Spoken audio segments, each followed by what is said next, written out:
हमारे सभी YouTube family को बहुत बहुत जय जय श्री सीताराम। आज चर्चा कर रहे हैं अध्यात्म के मार्ग पर चलने के लिए शाकाहारी भोजन की क्या आवश्यकता है। इस पर एक तार्किक विश्लेषण कर लेते हैं, क्योंकि कई लोग मांसाहार को बहुत आवश्यक बताते हैं। अध्यात्म का मार्ग केवल पूजा पाठ या बाहरी आडंबरों तक सीमित नहीं है। शाकाहारी का इसमें क्या योगदान है, इस पर चर्चा करेंगे। ये जान लें कि ये जो अध्यात्म का मार्ग है, ये मन, शरीर और आत्मा की शुद्धि का मार्ग है। जब मनुष्य आत्मिक उन्नति की ओर बढ़ता है तो उसका खान पान, व्यवहार और सोच सब कुछ बदलने लगता है। इसी संदर्भ में शाकाहारी भोजन को अत्यंत महत्वपूर्ण माना गया है। प्रश्न ये उठता है कि क्या वास्तव में अध्यात्म के मार्ग पर चलने के लिए शाकाहार की आवश्यकता है? क्या यह केवल एक परंपरा है या इसके पीछे कोई गहरा तर्क भी हो सकता है? हम इन्हीं प्रश्नों पर तार्किक और संतुलित विश्लेषण करने का प्रयास करेंगे। सबसे पहले पॉइंट उठाते हैं कि शाकाहार और मन की शुद्धता। अध्यात्म का पहला कदम, जो मैं बार बार कहता हूं कि मन की शुद्धता और पवित्रता, मन की शांति और शुद्धता। हमारे शास्त्रों में भोजन को 3 प्रकारों में विभाजित किया गया है: सात्विक, राजसिक और तामसिक। सात्विक भोजन में जो आता है, फल, सब्जियां, अनाज, दूध, ये मन को शांत और स्थिर बनाता है, तभी आप कोई पूजा पाठ कर सकते हैं। अगर मन स्थिर नहीं है तो मन भगवान में टिकेगा ही नहीं, भजन सुमिरन में टिकेगा ही नहीं। राजसिक भोजन जो है वो मसालेदार, तला भुना, जो उत्तेजना को बढ़ाता है, गृहस्थों के लिए आवश्यक है। तामसिक भोजन मांस, शराब, इससे क्या बढ़ता है? आलस्य, क्रोध और नकारात्मक विचारों में बढ़ोतरी। शाकाहारी भोजन सात्विक श्रेणी में आता है, जो ध्यान, साधना और आत्मिक उन्नति को जो है एक अनुकूल वातावरण तैयार करता है। जब मन शांत होता है तभी व्यक्ति अपने मन के भीतर झांक सकता है। दूसरा जो जबरदस्त पॉइंट है, जिसे बुद्ध जी ने भी उठाया है, अहिंसा और करुणा का सिद्धांत।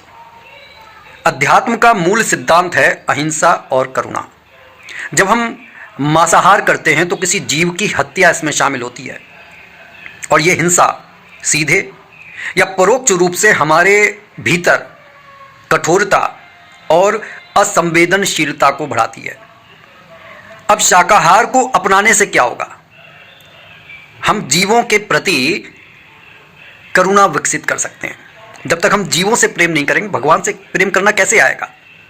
मन में दया और प्रेम की भावना बढ़ती है। अहंकार जो उठ रहा होता है, अहंकार की जो तरंगें उठ रही होती हैं, वो कम होती है, और यही गुण व्यक्ति को आध्यात्मिक ऊंचाइयों तक ले जाते हैं। इसके बिना व्यक्ति आध्यात्मिक यात्रा की शुरुआत करने की सोच भी नहीं सकता। और अगर वैज्ञानिक दृष्टिकोण से देखा जाए तो शाकाहार, आज विज्ञान भी ये मानता है कि शाकाहारी भोजन स्वास्थ्य के लिए अत्यंत लाभकारी है। क्यों? दरअसल शाकाहारी भोजन में फाइबर अधिक होता है, जिससे पाचन बेहतर तरीके से हो सकता है। अदरवाइज जब पचेगा ही नहीं, एनर्जी डेवलप नहीं होगी, तो आदमी पूरे दिन आलस से भरा रहेगा। हृदय रोग, उच्च रक्तचाप, मधुमेह, जिसे शुगर कहा जाता है, का खतरा कम हो जाता है। शरीर हल्का और ऊर्जावान महसूस करता है। मतलब आप कम खाएंगे, ऊर्जा ज़्यादा पैदा होगी, ज़्यादा काम कर पाएंगे, आलस से होगा नहीं, तो समाज कल्याण को ज़्यादा जो है वक्त मिलेगा। जब शरीर स्वस्थ होगा तो मन ध्यान और साधना में लग सकता है। क्या शाकाहार से सभी पोषक तत्व मिल सकते हैं? यह एक बहुत सामान्य प्रश्न है, जिस पर बड़े प्रश्न उठाए जाते हैं, मांसाहारी लोग उठाते हैं कि क्या केवल शाकाहारी भोजन से शरीर की सभी जरूरतें पूरी हो सकती हैं? तो उत्तर यह है कि हाँ, बिल्कुल सभी जरूरतें पूरी हो सकती हैं।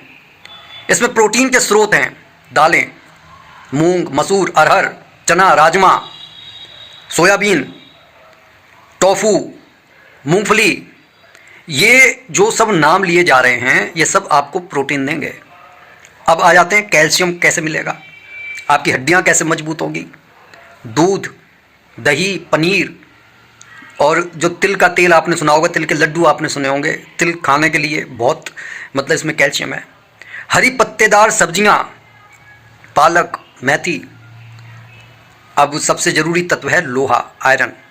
ये पालक में होता है, सरसों के साग में होता है, चुकंदर में होता है, गुड़ में अत्यधिक मात्रा में होता है। गुड़ आखिर रिफाइनी तो किया गया है गन्ने से। फिर उसके बाद में दालें। अब आ जाते हैं विटामिन B12 पर, B12। ये थोड़ा चुनौतीपूर्ण होता है, लेकिन दूध और दूध से बने हुए जो उत्पाद हैं, फोर्टिफाइड अनाज है, आप ये देखेंगे कि आवश्यकता होने पर जो सप्लीमेंट आप लेते हैं उनसे B12 की आवश्यकता को पूरा किया जा सकता है। आ जाते हैं ओमेगा 3 फैटी एसिड, अलसी के बीज में होते हैं, अखरोट में होते हैं और बहुत ज़रूरी माने गए हैं आपके पूरे शरीर के निखार के लिए। Chia seeds. इस प्रकार संतुलित शाकाहारी आहार से, क्योंकि देखिए चीज़ें ज़्यादा बढ़नी भी नहीं चाहिए, घटनी भी नहीं चाहिए, इसलिए हम बदल बदल कर आहार खाते हैं। तो शाकाहारी आहार से शरीर की सभी आवश्यकताएं पूरी की जा सकती हैं। कुछ ऐतिहासिक और प्रेरणादायक उदाहरण आपके साथ शेयर करूंगा। गुरु सावन सिंह जी का एक प्रसंग है। अब गुरु सावन सिंह जी थे कौन? राधा स्वामी मत के महान संत गुरु सावन सिंह जी के जीवन की एक प्रसिद्ध घटना है। जब वे फौज में थे तब उन्हें मांस खाने के लिए मजबूर किया गया। उन्होंने मना कर दिया। तब एक शर्त रखी गई कि अगर वो अपने एक ताकतवर फौजी को कुश्ती में हरा दें तो उन्हें मांस ना खाने की छूट मिल जाएगी। गुरुजी ने उस चुनौती को हंसते हंसते स्वीकार कर लिया और अपने आत्मबल, संयम और शुद्ध आहार के बल पर उस फौजी को हरा भी दिया। और ये घटना ये सिद्ध करने के लिए काफ़ी है कि शाकाहार करने वाला व्यक्ति कमज़ोर नहीं होता। शाकाहार उसके अंदर आंतरिक शक्ति को बढ़ा देता है। एक महान हस्ती हैं दारा सिंह, कौन नहीं जानता। दारा सिंह भारत के प्रसिद्ध पहलवान रहे हैं, फिल्मों में भी उन्होंने काम किया है, अभिनेता भी रहे हैं। वे पूरी तरह शाकाहारी थे। उन्होंने विश्व स्तर पर भारत का नाम रोशन किया और यह साबित किया कि ताकत केवल मांस खाने से नहीं आती, बल्कि अनुशासन और सही आहार से आती है। एक और उदाहरण आपके सामने प्रस्तुत कर रहा हूँ, सुशील कुमार। हालांकि कुछ काम की वजह से कुछ गलत भी कर लिया, लेकिन बात शाकाहार की है। ओलंपिक पदक विजेता रहे हैं, शाकाहारी थे, शाकाहारी हैं। उन्होंने अंतर्राष्ट्रीय स्तर पर अपनी शक्ति और कौशल का प्रदर्शन किया। उनका जीवन ये संदेश देता है कि शाकाहार अपनाकर भी व्यक्ति उच्चतम स्तर की शारीरिक क्षमता को प्राप्त कर सकता है। अब पुनः प्रश्न उठता है, क्या जो मांसाहार है उसकी आवश्यकता है, क्या वो जरूरी है? तो बहुत से लोग मानते हैं कि मांसाहार ताकत के लिए जरूरी है और उन्हीं ने ये भ्रांति फैला रखी है कि शाकाहार खाने वाले कमजोर होते हैं, जो शाकाहारी होते हैं। लेकिन ये धारणा पूरी तरह से सही नहीं है। हाथी, घोड़ा, बैल ये सभी शाकाहारी होते हैं और अत्यंत शक्तिशाली भी होते हैं। मांस में प्रोटीन जरूर होता है, लेकिन वही प्रोटीन पौधों से भी प्राप्त किया जा सकता है।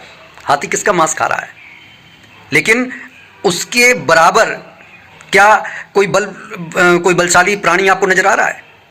मांसाहार से कई बार शरीर में विषैले तत्व, टॉक्सिन्स भी प्रवेश कर जाते हैं, कई बीमारियां प्रवेश कर जाती हैं।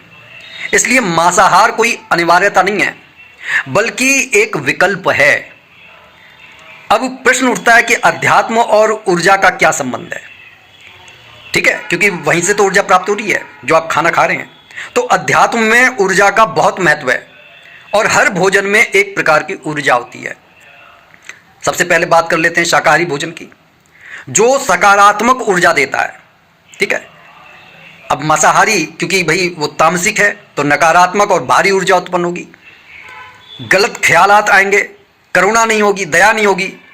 तो जब हम ध्यान करते हैं तो हमें सूक्ष्म ऊर्जा की आवश्यकता होती है। शाकाहार इस ऊर्जा को बनाए रखने में सहायक होता है। शाकाहार से मानसिक स्थिरता प्राप्त होती है, ध्यान, मेडिटेशन, एकाग्रता ये सब प्राप्त होते हैं। तो मन का शांत होना बेहद जरूरी है अगर आप अध्यात्म से जुड़ना चाहते हैं, भगवान से जुड़ना चाहते हैं। शरीर का हल्का होना जरूरी है। ठीक है, बिल्कुल हर चीज आपकी रिलैक्स होनी चाहिए। रिलैक्स नहीं होगी, एकाग्रता आएगी नहीं, तो पावर भी आपके पास रुकेंगी नहीं, पैदा ही नहीं होगी। अब मांसाहार से मन में उत्तेजना बढ़ती है, नींद और आलस्य जो है वो अधिक महसूस होता है। और सबसे जो बुरी बात है, आप किसी के प्रति करुणा नहीं रख सकते। बिना करुणा के भगवान नहीं आते। शाकाहार से ध्यान की गहराई में आप उतरते हैं, एकाग्रता आपकी बढ़ती है। अब प्रश्न यह उठ जाता है कि आधुनिक जीवन में शाकाहार की क्या आवश्यकता है। आज के समय में अगर देखा जाए तो तनाव बढ़ रहा है, चिंताएं बढ़ रही हैं, अवसाद बढ़ रहे हैं, रिश्तों में कड़वाहट आ रही है। ऐसे में शाकाहार केवल धार्मिक कोई धर्म कर्म नहीं है, बल्कि मानसिक स्वास्थ्य के लिए भी ये आवश्यक है और इसे हमें अपने जीवन में जोड़ना जरूरी है, क्योंकि ये जीवन शैली को सरल बनाता है, प्रकृति के साथ संतुलन बनाता है। ठीक है, अगर आप गौर से देखें, पर्यावरण संरक्षण में भी शाकाहार मदद करता है। तो अगर आप ओवरऑल देखेंगे तो अध्यात्म के मार्ग पर चलने के लिए शाकाहारी भोजन कोई जबरदस्ती का नियम नहीं है, बल्कि एक स्वाभाविक चुनाव है। जब व्यक्ति आत्मिक उन्नति चाहता है तो वह स्वयं ही ऐसे आहार की ओर प्रवृत्त होने लगता है जो उसे शांति दे, उसके जीवन में संतुलन बनाए रखे और उसे सकारात्मक ऊर्जा से भर दे। तो अगर आप गौर से देखें तो शाकाहार जहाँ पर एक तरफ मन को शांत करता है, शरीर को स्वस्थ रखता है, आत्मा को ऊंचाई तक लेकर जाता है, और ये सभी चीज़ें जो हैं हमारे जीवन में स्थिरता लेकर आती हैं, संयम लेकर आती हैं, रिश्तों में मिठास लेकर आती हैं। गुरु सावन सिंह जी, दारा सिंह, सुशील कुमार जैसे उदाहरण ये सिद्ध करते हैं कि शाकाहार कमजोरी नहीं है, बल्कि शक्ति, संयम और आत्मबल को प्राप्त करने का प्रतीक है। अंततः अध्यात्म का मार्ग भीतर से शुरू होता है, हमारे अंतःकरण से शुरू होता है, और शाकाहार उस यात्रा को सहज और सुगम बनाने का एक प्रभावी साधन है। तो प्रयास ये हमारा होना चाहिए कि जीवन में किसी को भी हानि पहुंचाए बिना हमारे को अपना वो नैसर्गिक मार्ग प्राप्त करना है। हमारी कंपेयर सिंह से नहीं है कि वो मांस खा लेता है, और ना ये हो सकता है कि हम अगर मांस खाने लगे तो हम सिंह बन जाएंगे। ठीक है, लेकिन इतना जरूर हो सकता है कि अगर हम जीवन में किसी अच्छी चीज़ को प्राप्त करना चाहते हैं, अच्छे साधन और साध्य अगर हमारे पवित्र होंगे, तभी हमारा जो लक्ष्य का चुनाव सही रहेगा। अदरवाइज अगर हमारा साध्य गलत है, हमारा साधन गलत है, तो फिर जीवन में उन्नति की आशा करना व्यर्थ है। तो कैसी लगी ये वीडियो कमेंट करके ज़रूर बताइएगा, और ये भी बताइएगा क्या मांसाहार इस समय जो वर्तमान परिस्थितियां उनमें आवश्यक है या नहीं है। मैं शाकाहार की बात तो मैंने कह दी है, मैं जानना चाहता हूं कि क्या आपके जीवन में आवश्यक है या नहीं है। ज़्यादा से ज़्यादा इस वीडियो को शेयर कीजिए और कमेंट बॉक्स में इष्ट देव का नाम लिखना ना भूलें, और like, share, comment and subscribe कीजिए। बोलिए जय जय श्री सीताराम।